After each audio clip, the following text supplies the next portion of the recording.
Martina Miceli è andata alla prima partita, un risultato abbastanza largo, un avversario che diciamo ha resistito poco. Sì, no, vabbè, sapevamo che la differenza in basca era tanta.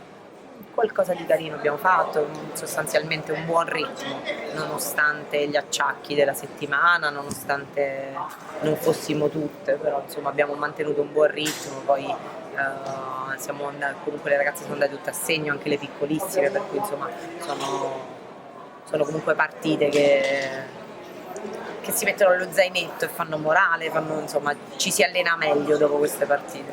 Palmieri un po' a riposo. No, assolutamente, Palmieri, abbiamo preso Gaia proprio perché Valeria da sola l'anno scorso è stata eroica via Cava che ha coperto un ruolo non suo, ma assolutamente se vogliamo raggiungere i nostri obiettivi, vogliamo essere competitive, comunque dobbiamo avere due centrobodi ruolo ed è giusto. Gaia ha un grande futuro davanti, poi ha un grande maestro davanti come Valeria, secondo me possono fare grandi cose.